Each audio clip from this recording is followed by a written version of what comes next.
Hello friends, this is Chetan. Recently हमारे विदेश मंत्री मिस्टर जयशंकर ने चाइना को वार्न किया है कि इंडिया के साथ माइंड गेम खेलने की कोशिश ना करें, क्योंकि हमारे पास बायलैटरल टाइज में बैलेंस बनाने के और भी ऑप्शन मौजूद हैं। इतना ही नहीं, विदेश मंत्री ने यह भी कहा कि इस बात की अकड़ मत रखना कि आप एक बड़ी इकोनॉमी हैं, क्योंकि एक टाइम आएगा जब चीन की इकोनॉमी ठप पड़ जाएगी और इंडियन इकोनॉमी सबसे ताकतवर होगी।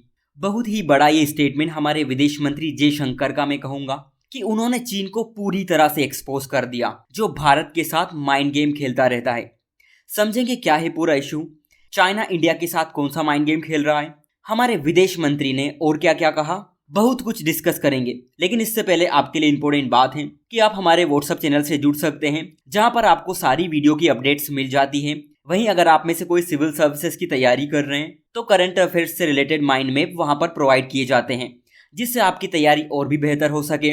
आप हमसे ट्विटर के थ्रू भी कनेक्ट हो सकते हैं। ऑलराइट, एक्चुअली बात यह है कि हमारे विदेश मंत्री रायसीना डायलॉग को एड्रेस कर रहे थे, जिसमें चाइना की स्ट्रेटेजिक अप्रोच पर बात की जा रही थी। इसमें डॉक्टर जयशंकर ने कहा कि आप हमारे साथ जो माइंड गेम खेल रहे हो ना, उससे हम अनजान नहीं हैं। ये मत समझना कि हमें कुछ नहीं पता, हमारे पास आपको बैलेंस करने के लिए और भी ऑप्शंस हैं। फ्रेंड्स, हमारे विदेश मंत्री से ये सवाल किया गया था, क्या चीन और भारत के बीच जो इशू है उसका कोई सॉल्यूशन निकल पाएगा? क्या दोनों देश अपने रिश्तों में बैलेंस बना पाएंगे? इसका आंसर देते हुए जयशंकर कहते हैं कि करंट इशू ये है कि 1980 के दशक में बॉर्डर पर दोनों देशों के बीच अच्छी समझ थी, हमारे बीच अच्छे तालमेल थे, जो दोनों देशों के लिए ठीक बात थी। लेकिन 30 साल बाद चाइना बिल्कुल अलग रास्ते पर है। बॉर्डर पर चीन का बिहेवियर पूरी तरह बदल गया और ये चेंजेस उनकी तरफ से हुए।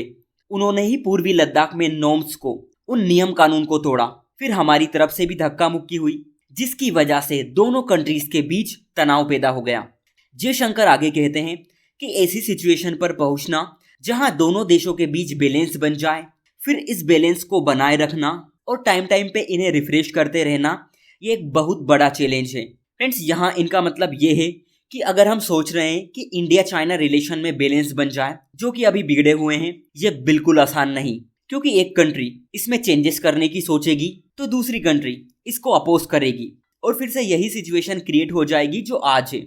इसका एग्जाम्पल भी यही है कि पहले बहुत टाइम से इंडिया चाइना बॉर्डर स्टेबल थी, बट चाइना ने अपनी विस्तारवादी नीति के चलते बॉर्डर पे अपना बिहेवियर चेंज किया और बदले में इंडिया को इसका विरोध करना पड़ा। यही बात हमारे विदेश मंत्री कह रहे हैं कि दोनों कंट्रीज के बीच बैलेंस बनाना इतना भी आसान नहीं है। डॉक्टर जयशंकर ने चीन के माइंड गेम की बात की, जो वो इंडिया के साथ खेल रहा है। लेकिन कैसा माइंड गेम? विदेश मंत्री कहते हैं कि एक माइंड गेम खेला जाएगा, जो ये होगा कि ये तो केवल हम दोनों के बीच की बात है और दुनिया के दूसरे 190 देश हमारे रिश्ते में मौजूद नहीं है। ये दिमागी खेल होगा जो खेला जाएगा और मुझे नहीं लगता कि ये गेम हमें खेलना चाहिए। अगर मेरे पास और भी फैक्टर्स हैं जिनका यूज मैं काफी अच्छा बैलेंस बनाने के लिए कर सकता हूं, तो मैं ये मौका कैसे जाने दूं? अगर आसान भाषा में कहें तो चाइना ये चाहता है कि इंडिया और चाइना के बीच जो बॉर्डर इशू है वो सिर्फ दोनों तक ही सीमित रहे। यानी चाइना ये कहता है कि इसके बारे में सिर्फ हम दोनों के बीच ही बात होनी चाहिए। लेकिन आपका क्वेश्चन ये होगा कि चाइना ऐसा क्यों बोल रहा है? देखिए, इसके पीछे बड़ी वजह इंडिया की अप्रोच है। वो कहते हैं ना, तू शेर है तो मैं सवा शेर। एक्चुअली जो इंडिया है ना, वो चाइना को वर्ल्ड में बुरी तरह एक्सपोज कर रहा है। उसकी विस्तारवादी नीतियों पर विद एग्जाम्पल चोट कर रहा है। आपने देखा होगा कि चाहे अमेरिका हो, चाहे जापान हो, चाहे जर्मनी हो, चाहे फ्रांस हो, चाहे अफ्रीकन नेशंस हो या फिर भारत के पड़ोसी देश, इंडिया हर जगह चाइना की पॉलिसी को, चाइना की हरकतों को दुनिया के सामने ला रहा है। भारत अब इंडो पैसिफिक रीजन में रूल बेस्ड ऑर्डर की बात करता है। इंडिया कहता है कि साउथ चाइना सी वाले रीजन में अंतर्राष्ट्रीय कानूनों का पालन होना चाहिए। क्वाड की कंट्री अब और भी ज्यादा एक्टिव हो चुकी है।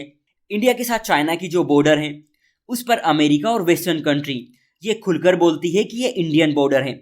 और रिसेंटली आपने मेरा लेक्चर देखा होगा कि जिसमें फिनलैंड की विदेश मंत्री ये कहती हैं कि रशिया के बाद अब चाइना भी अपने मैप को रिड्रॉ करेगा। इन सभी बात का मतलब क्या है? फ्रेंड्स, इन सभी बात का मतलब ये है कि इंडिया की जो पोजीशन है, इंडिया के साथ चाइना की जो बॉर्डर है, या आप यूं कह लीजिए कि इंडिया का जो मैप है ना, उसकी वैश्विक पहचान इंडिया के रूप में है। और चाइना ये नहीं चाहता, क्योंकि अगर ऐसा हुआ तो चीन के मंसूबे कामयाब नहीं हो पाएंगे, क्योंकि इन डेप्थ में रियलिटी सबको पता चल जाएगी कि ये इंडियन बॉर्डर है। और इंटरनेशनल लेवल पर चाइना ये कभी क्लेम नहीं कर पाएगा कि हम इस बॉर्डर को नहीं मानते, क्योंकि आपने देखा होगा कि वो ये कहता फिरता है कि हम मैकमोहन लाइन को नहीं मानते हैं। लिहाजा चाइना को ये बात बुरी लगती है और इसीलिए इंडिया के साथ ये माइंड गेम खेलता रहता है कि हम दोनों के बीच की बात है, हम दोनों तक ही रहनी चाहिए। इसीलिए डॉक्टर जयशंकर कहते हैं कि हमें चीन के साथ ये गेम नहीं खेलना चाहिए। जब हमारे पास और भी 190 देश हैं जो आप पर प्रेशर बना सकते हैं, यानी चाइना पर प्रेशर बना सकते हैं, तो मैं क्यों मौका छोड़ूं। इसलिए इस गलतफहमी में मत रहना कि इंडिया ऐसा करेगा। इसी के साथ जब हमारे विदेश मंत्री से यह क्वेश्चन किया गया कि क्या चीन एक बड़ी आर्थिक शक्ति है, तो डॉक्टर जयशंकर ने इस स्टेटमेंट को रिजेक्ट कर दिया और कहा कि प्रकृति का ये नियम है कि किसी न किसी लेवल पर हर कोई सपाट हो जाता है और एक टाइम ऐसा आएगा कि जब चीन की इकोनॉमी धराशायी हो जाएगी, तब इंडियन इकोनॉमी होगी जो आगे बढ़ रही होगी। उम्मीद करता हूं हमारे विदेश मंत्री ने जो बात कही वो आपको समझ आई होगी। सो आज के लिए इतना ही। Thank you.